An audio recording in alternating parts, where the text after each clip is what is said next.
Sono circa 30 anni che io cerco di fare comprendere l'importanza di questo con risultati un po' scarsi.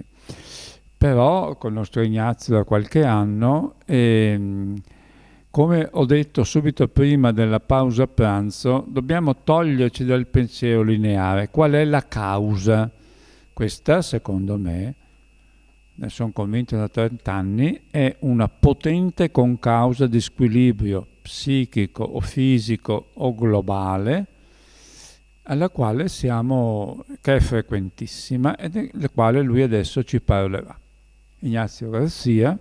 Dunque parlerò di appunto alcune concause di problemi di salute. Allora, finora nell'arco della mattinata ci hanno spiegato quanto ci allarmino, mettendoci paura appunto rispetto ai fattori scatenanti di disturbi e malattie, a volte in modo esagerato, se non addirittura in modo strumentale. Ecco, la stessa attenzione, la stessa dose di stessa dose di allarme non viene utilizzata sostanzialmente mai per indicare le cause di cui io ora vi parlerò. Quindi c'è una sproporzione abissale fra l'allarme che viene dato, ci viene proposto rispetto ad alcuni fattori, e la totale assenza di informazione rispetto ad altri fattori che invece si constata essere molto presenti, molto forti e molto incisivi rispetto alle condizioni di salute delle persone. Uno è l'elettrosmog, cioè tutto quello che viene prodotto in quanto campo elettromagnetico artificiale dalle strumentazioni moderne. Tutta la moderna tecnologia esiste soltanto da qualche decennio. L'uomo ha vissuto per migliaia di anni in modo naturale con un elettromagnetismo prodotto appunto dalla Terra, da quello che esiste, perché tutto emette elettromagnetismo, e anche dal proprio elettromagnetismo. Oggi abbiamo imparato definitivamente che non vivremmo senza il fatto che le nostre stesse cellule sono elettromagnetiche e che quindi sono suscettibili ad essere influenzate da campi elettromagnetici. Ma tutto quello che è stato fatto a livello di tecnologia, il nostro organismo se l'è trovato da pochi decenni in qua, prima non c'era. E quindi noi adesso utilizziamo modernissime tecnologie che sviluppano campi elettromagnetici molto invasivi e pervasivi, perché sono dappertutto, e non teniamo conto dell'effetto disturbante che questi campi hanno sulla corretta vita delle nostre cellule. Questo aspetto lo terrò in secondo ordine nel senso cronologico del termine, perché ancora meno si parla del primo aspetto di cui vi parlerò, le reti geopatiche.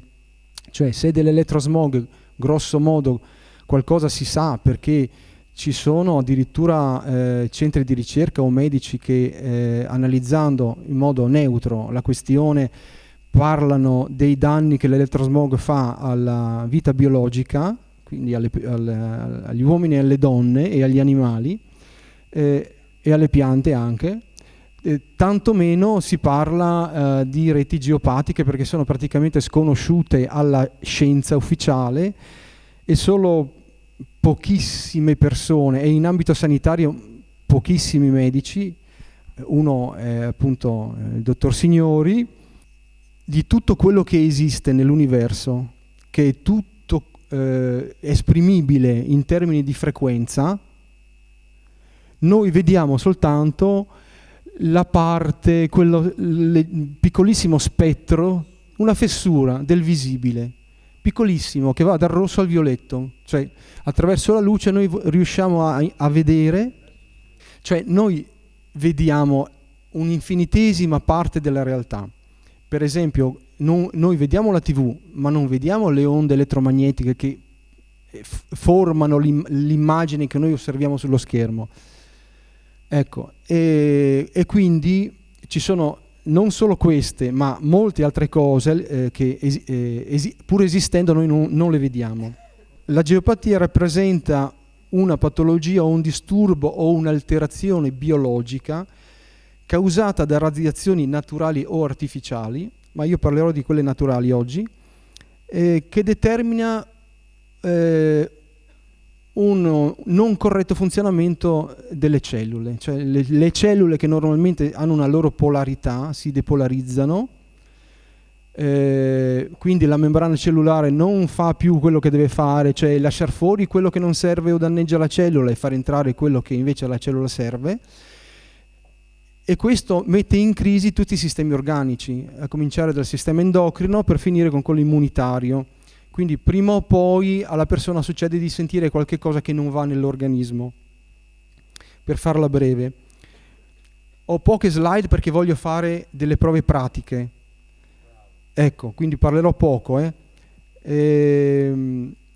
Bisogna tenere presente questo. Le radiazioni si dividono in due categorie, quelle ionizzanti e quelle non ionizzanti. Allora, le radiazioni non ionizzanti sono per esempio quelle emesse dai telefonini o dai computer. Anche. Allora, non ionizzanti non vuol dire che non facciano male. Vuol dire che questo tipo di onde ha un effetto, non è in grado di modificare la struttura atomica degli atomi. Invece le radiazioni ionizzanti sono quelle che sono in grado di modificare la vita degli elettroni all'interno di un atomo, di provocare una fuoriuscita di elettroni, per esempio, di cambiare la struttura atomica.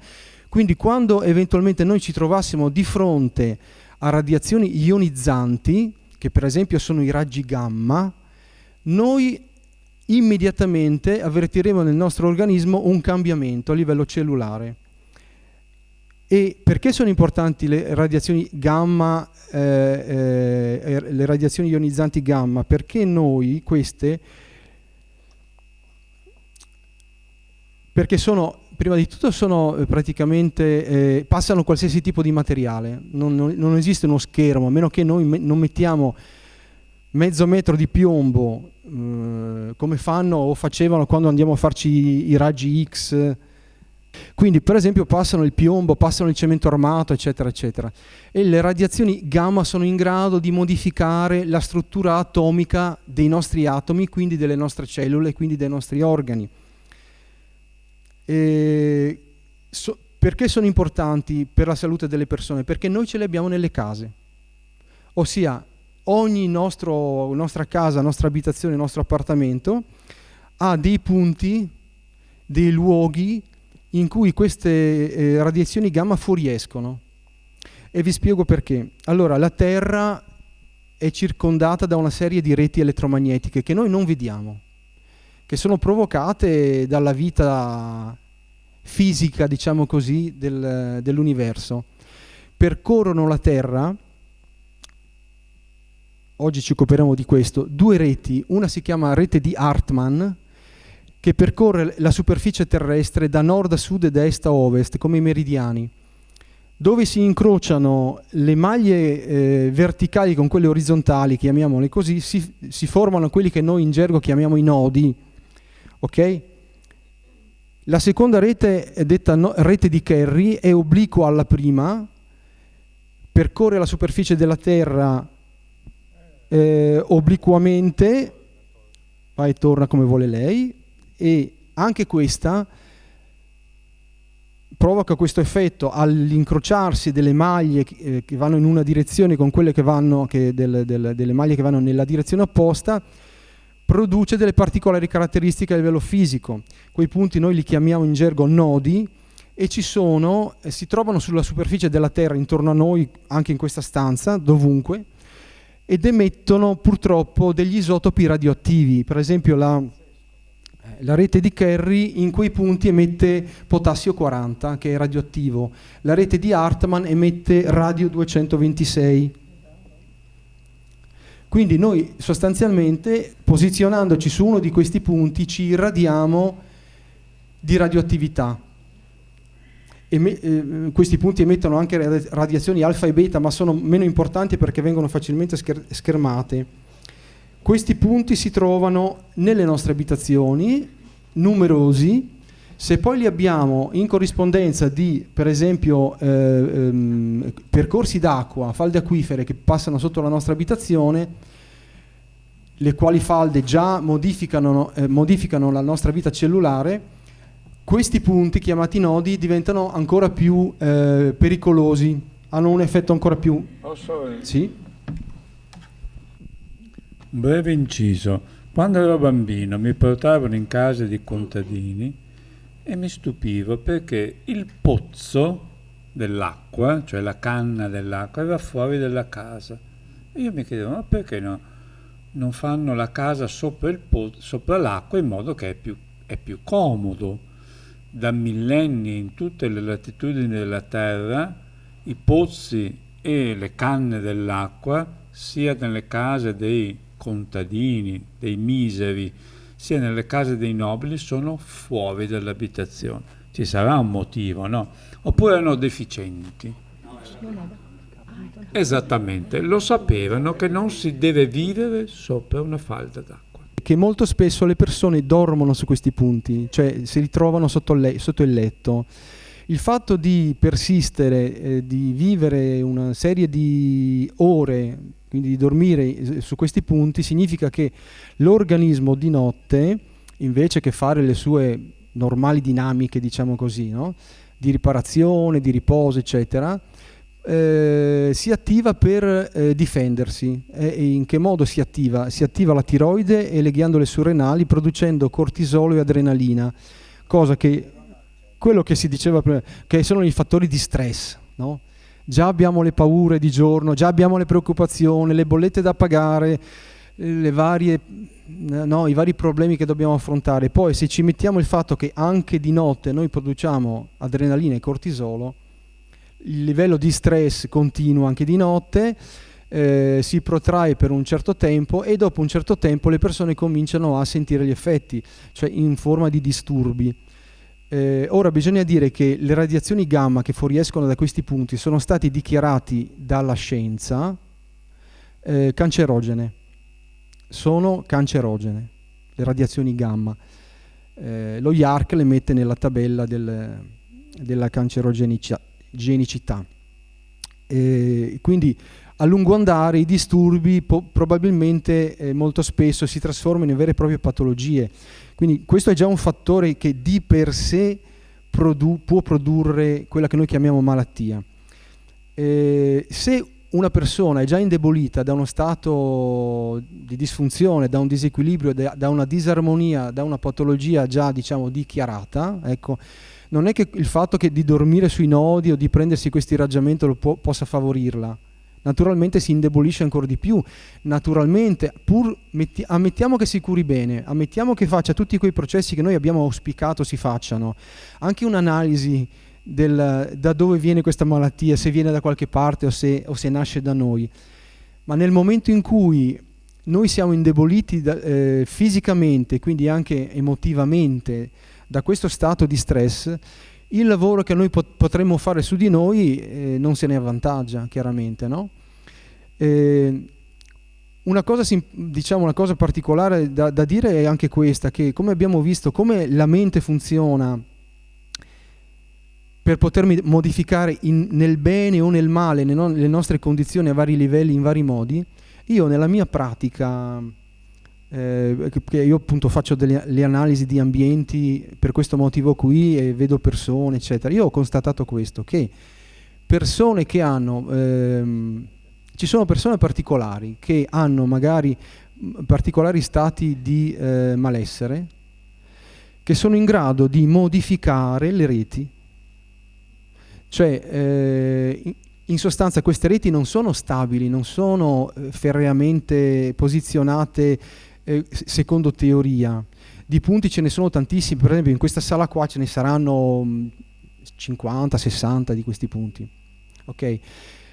Ci sono persone che nel momento in cui sapessero che dormono sui nodi e allora magari spostassero il letto, noi vedremo che dopo un po' di tempo sposterebbero anche i nodi, se li richiamerebbero. Io ho avuto la settimana scorsa il caso simpatico, non si può dire, ma interessante, di un ragazzo che ha cambiato casa in 2 anni, è stato 1 anno in una casa e l'anno prima in un'altra, per 2 anni consecutivi. Mi sono fatto fare lo schema della casa, ho visto che dormiva sui nodi, in quella dove dorme adesso. Ho detto però in 1 anno è troppo poco, voglio dire, prima dove dormivi? In un'altra casa. Quanto tempo? Un altro anno. Fammi lo schema della casa. Lo schema del letto di casa sua era identico a quello della casa dove vive adesso, identico. Lui si era ricreato la condizione di autosabotaggio, se l'era fatta lui.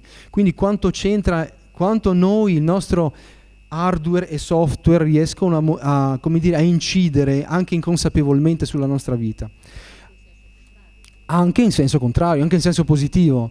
Però in questo caso la positività è molto più difficile. Il fatto di non dover soffrire la presenza dei nodi significa avere strutturato un hardware e un software adeguati, che sinceramente è di pochissimi.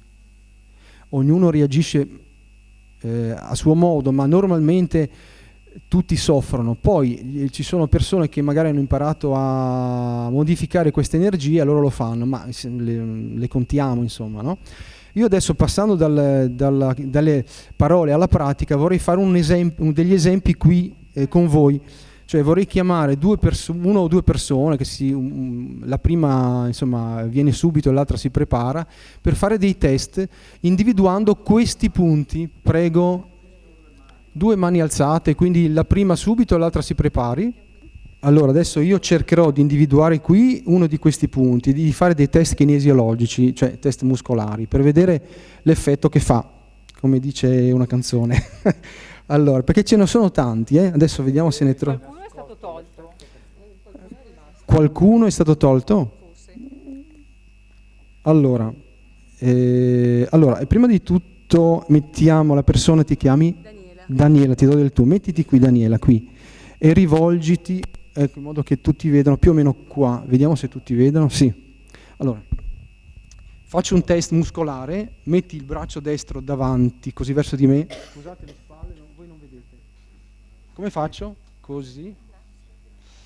Allora, io testo il tono muscolare di questa ragazza e sento la resistività. Tu fai resistenza alla mia trazione, quindi non andare indietro col corpo, perché tanto io non ti tiro. Solo qui. Io tiro e tu ricordati la forza che ci metti. Tieni forte, forte, forte. Ok, è una donna, non è fortissima, però c'è. Ricordati la forza. Ancora lo faccio. Sesso debole, no? Sesso debole. Tieni forte. Adesso ne hai messa di più. Perfetto. Lei adesso è in una zona neutra, qui non ci sono nodi. Ne trovo uno che è qua. Prova a metterti a cavallo di questo punto, di questo incrocio. Ancora lì così. Ok. Volgiti un po'. Stai un po' più in qua. No, più di là. Più di là? Così, perfetto. Forse gli altri non vedono. Come posso fare? Ruota così. Vabbè, no, verso di me così. Ok, ferma lì. Proviamo. Allora, tieni col massimo della forza. Tieni forte, forte, forte, forte, forte, forte. Cosa succede? Forte, più forte, più forte. Tu ci metti il massimo della forza, sì. E rispetto a prima com'è? È più debole. E non ce la fai. No. Ok, per esempio. Allora, e questa è una. Vuol venire la seconda persona? Ecco, un uomo che ha più forza. Allora, proviamo a fare questo. Allora, scusami, Daniela, ti rimetti qua in questo posto qui? Rimettiti lì, tu rimettiti lì. Allora, facciamo un test neutro a Saverio. Saverio, ti posso dare del tu? Ti metti un po' più indietro lì verso il tavolo, così, ok, magari rivolto un po' di là che vedono anche loro, e facciamo un test neutro. Quindi braccio destro dritto davanti a te così, ok, tira sulla mano, tieni forte quando io tiro, faccio trazione, sì, e lui resiste, vedete, resiste. Sesso forte. Sì, ma adesso viene il bello, adesso mi diverto. Adesso dobbiamo fare una cosa di questo tipo. Siccome l'ho messo qui e devo usare il suo braccio destro per fare il test, possiamo fare così. Allora, Ah, sei mancino. Potremmo farlo anche sul sinistro. Ah, bene, allora mi va. Bene. Tieni forte. È forte, sì. Ok, in questa situazione va bene. L'orologio però è lo stesso, perché sì, alla fine, sì. alla fine. È uguale, sì, no, non... No, perché c'è una differenza comunque. Sì, una piccola differenza c'è. Puoi metterlo sul tavolo lì. Ecco, lì così. Rifacciamolo. Non lo so. Tieni forte, Saverio. Ok, adesso Saverio tocca a lei, toccatevi, cioè nel senso di datevi la mano, così un attimo. Proviamo, cosa succede? Tieni forte, Saverio. Cioè lui tocca Daniela e non resiste. Daniela, ti puoi spostare, Daniela? Saverio, vieni qui, mettiti a cavallo di questo punto, dove c'è l'incrocio delle piastrelle. Ok? Dunque io che cosa ho fatto? Ho messo Daniela sopra un nodo geopatico e lei non resisteva qui rispetto alla zona neutra. Poi ho messo Saverio lì e ho creato un ponte tra il corpo di Daniela e il suo, e lui sente l'irradiazione che prende Daniela e la prende anche lei, e il muscolo cede. Poi vi spiego perché. Adesso ho messo Saverio nel punto dove era Daniela e voglio vedere cosa succede a Saverio, ma l'abbiamo già visto prima, però lo rifaccio. Braccio sinistro, scusate, resisti, tieni forte. Saverio era molto forte prima, sesso forte, è diventato sesso debole. Allora, quello è scelta individuale, ognuno fa quello che gli pare.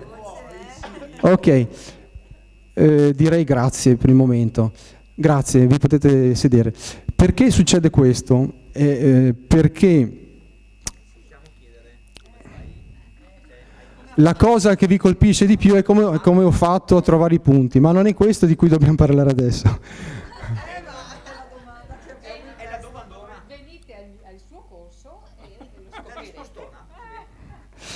Ecco, vabbè, io sono radiestesista, per chi sa cosa vuol dire questo, insomma. Quindi questi punti li vedo, ma non è questo fondamentalmente la cosa importante.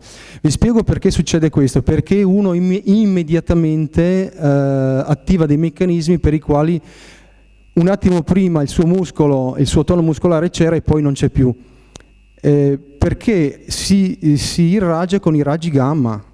In questo caso questo qui è un nodo di Kerry. Allora, nodo di Kerry, si è preso il potassio 40, ma come fai a saperlo? Va bene, me lo dice lui. Il nodo mi dice, sono un nodo di Kerry. Allora, si prende il potassio 40, che è un isotopo radioattivo.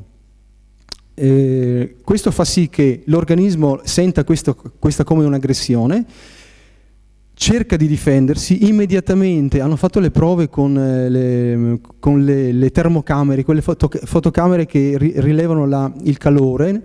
Si attiva la tiroide per poter dare una risposta, e sostanzialmente quello che il corpo fa per difendersi non è sufficiente in sostanza a produrre l'effetto della difesa. Perché? Perché in questo caso con i raggi gamma si produce una immediata diminuzione della produzione di acetilcolina, che è il neurotrasmettitore che il cervello usa per mandare il segnale ai muscoli e dire reggi.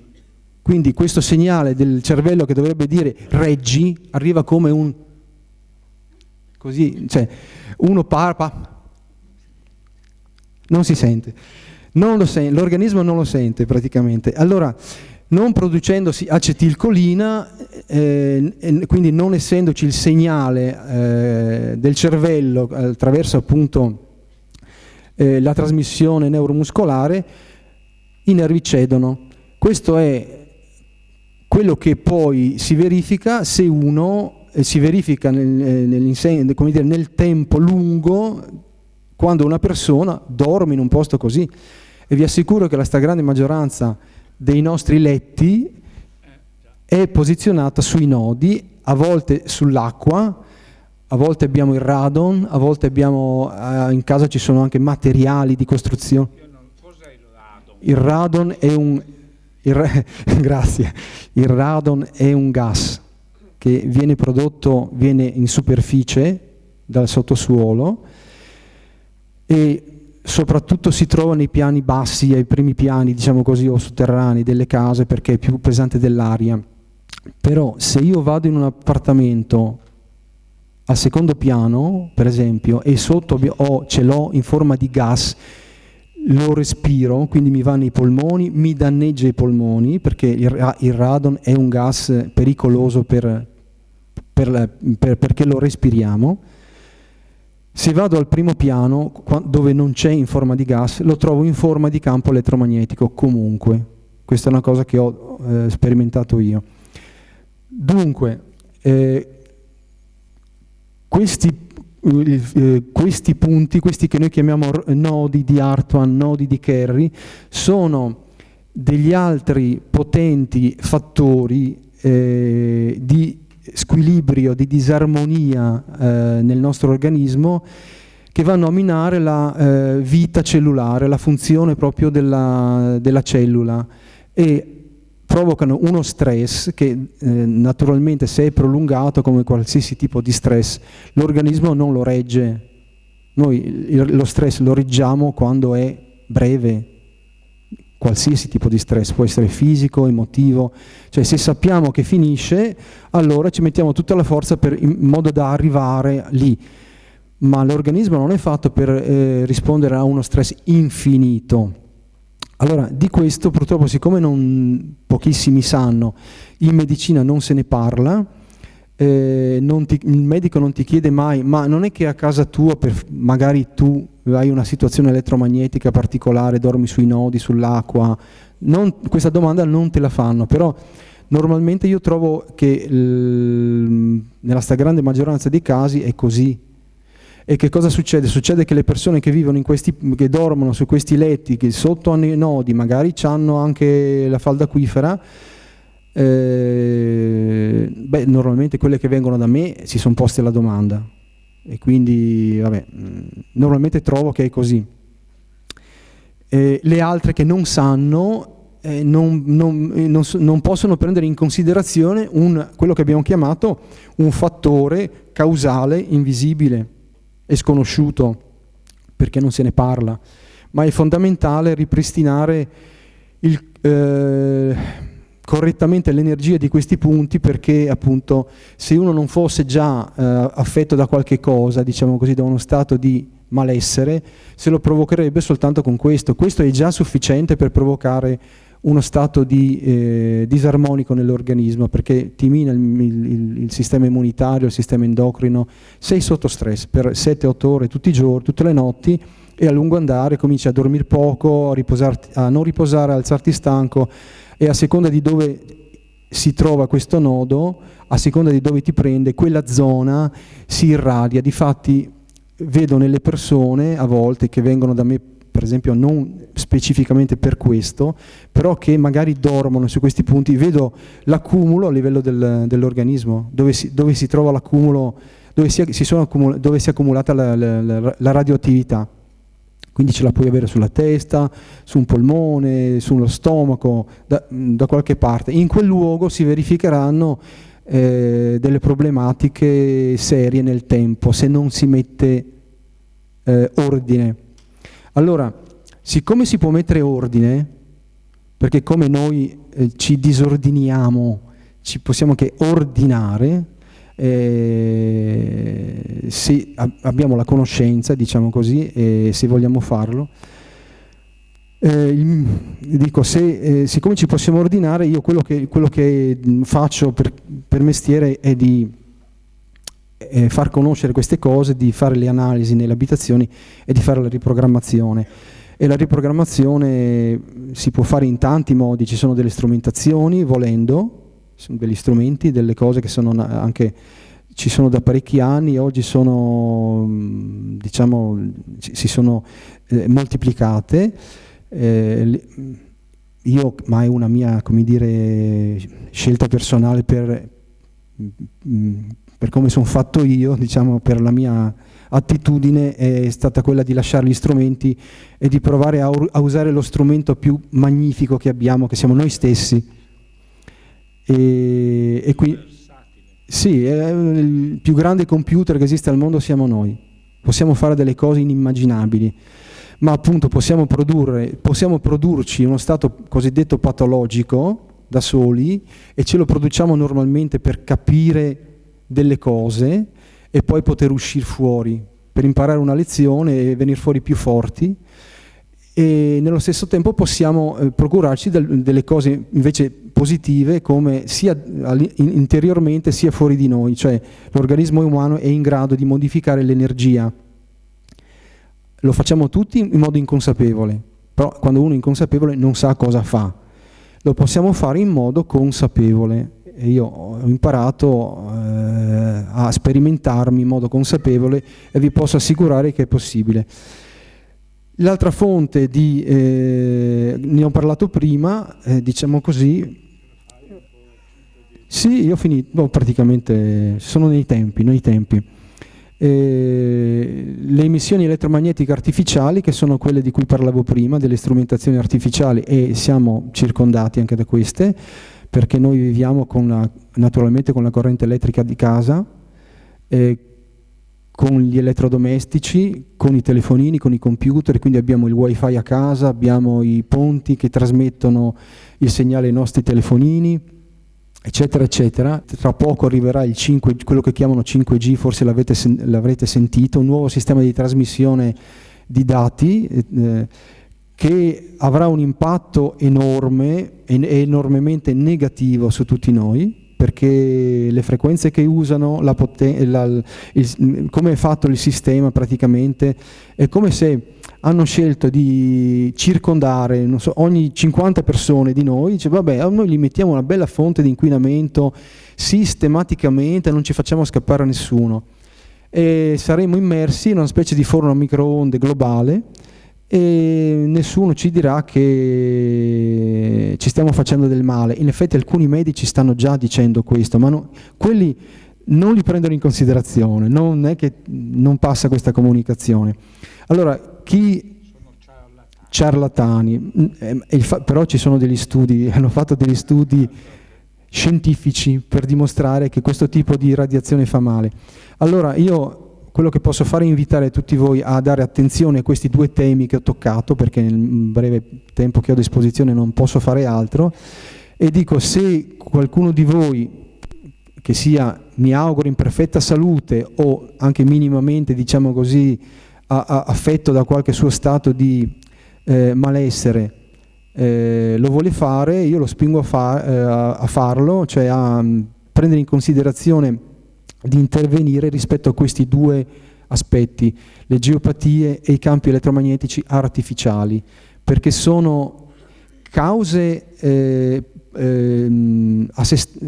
già di per sé. Nel caso in cui una persona non stia già tanto bene, è un ulteriore aggravamento, significa un ulteriore aggravamento dello stato di benessere di questa persona.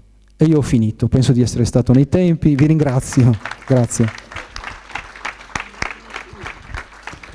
Grazie Ignazio. Sì, c'è una domanda, scusi un attimo, hai avuto un compito difficile di parlare in un argomento molto importante sul quale io mi spendo da 30 anni con scarsi risultati. C'era una persona che aveva alzato la mano per farti una domanda. No, la domanda era: ci sarà un modo per difendersi dal 5G? Allora, dal mio punto di vista, tutte le persone consapevoli, è quello che io auspico di avere minimamente prodotto qui, un briciolo di consapevolezza in più.